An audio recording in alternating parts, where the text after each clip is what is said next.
I'm Moufida Holubeshen, and if you recall, the last time we posted a video, it was about our journey purchasing a laser, and I talked about how many treatments and how long to get the tumor removed from my eye, and what you see here is basically what it looked like at the end of July. So between end of April to end of July or beginning of July, we treated and then let it heal.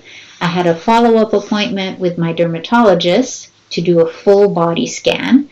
And as I mentioned in the first video, if you have a basal cell carcinoma tumor, you're 40% likely to have others. So he was doing a full body scan at that appointment and checking in with me. And if you recall, that's ironically after the tumor was gone was when I got the referral appointment for a year later to actually get the Mohs surgery to take out the tumor. So BC healthcare system, what can I say?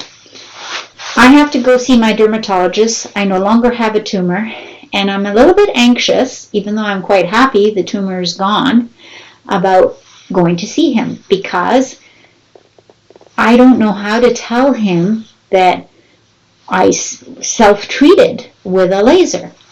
So I even consulted ChatGPT, and how can I do this respectfully so I don't offend or provoke somebody? Because, you know, my experience with doctors is some of them, if you tell them you Googled something, they get upset. So after I had scripted what I was going to say, I get into my appointment and I'm ushered into the room by a lovely young nurse, left there for a while. Then he comes in and he's going through his spiel, and he's going a mile a minute talking. And then he's just really looking at the computer, not looking at me. And at one point, he's looking at me very quickly, and he asked me, when did I have my surgery? And while he's typing, and then I say, I haven't. So I'm thinking this will be my opening to tell him that I self-treated, my husband and I self-treated. But he keeps on going with his spiel about how the nurse will be there when he's doing the full body scan. And then he gets up and leaves, and he says, I'll be back in a few minutes, you know, while you change. I'm like, whoa, I didn't have a chance to tell him.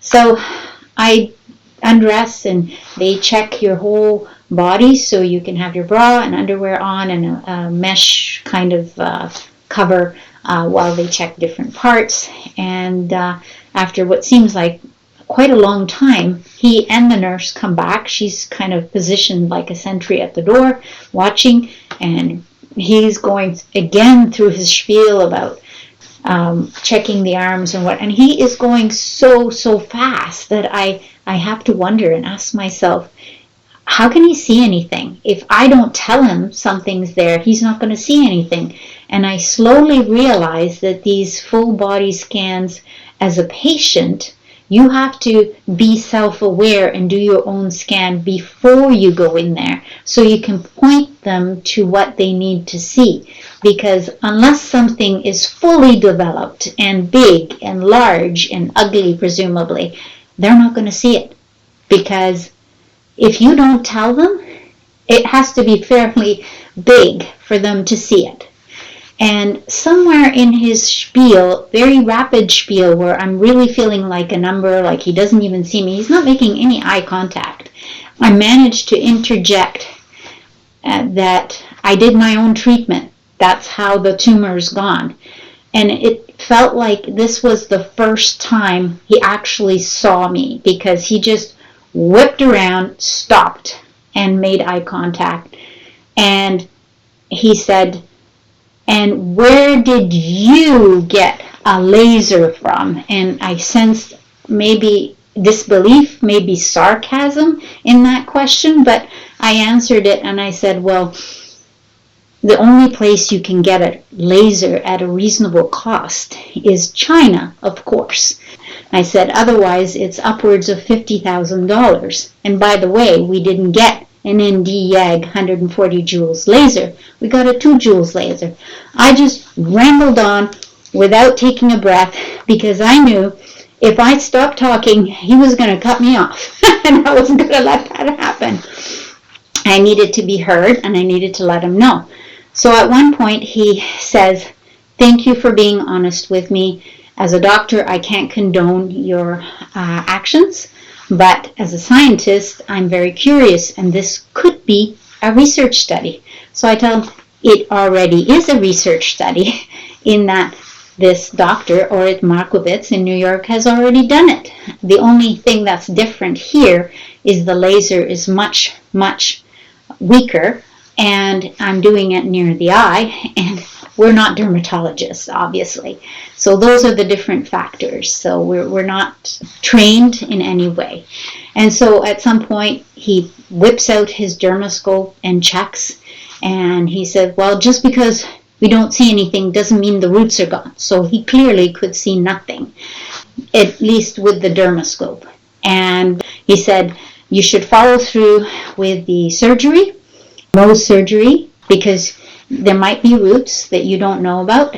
And I said, okay, well, at least I told him that. And then I said, so should I tell the surgeon? And he said, oh no, don't tell the surgeon.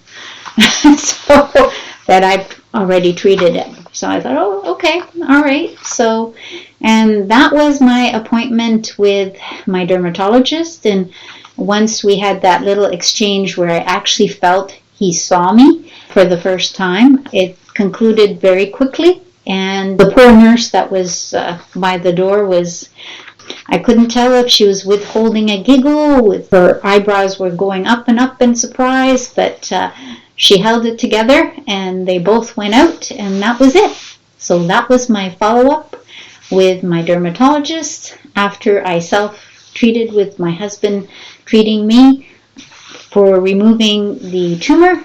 So when they called for the surgery, the BC healthcare system called for the surgery in April 2024, the poor woman on the other side, I'm sure she's probably pestered by very desperate patients, asked me if I wanted to be put on a wait list. And at the time, I definitely said no. I said no for a few reasons. I can only imagine other people who might need that appointment more than I do, a canceled appointment, as well as if I didn't get everything, and there were still some roots, I've certainly pushed back the growth of this cancer significantly, that now, basically 3 months later, there is no evidence of anything yet, and we'll wait and see some more. But yeah, I said no. And then the other reason was I didn't really want anybody cutting into me, and I wanted to give myself a full year to see the results, that they are lasting results of our laser treatment. And then I will likely choose to cancel. Hopefully everything's okay and I can cancel. So stay tuned for the next episode. And thank you for watching this one. I hope you learned something, and I hope to hear from you about your advice, your thoughts, your guidance. We really struggled, and we were alone. We were patient and treatment administrator at the same time. So it was very, very, very stressful.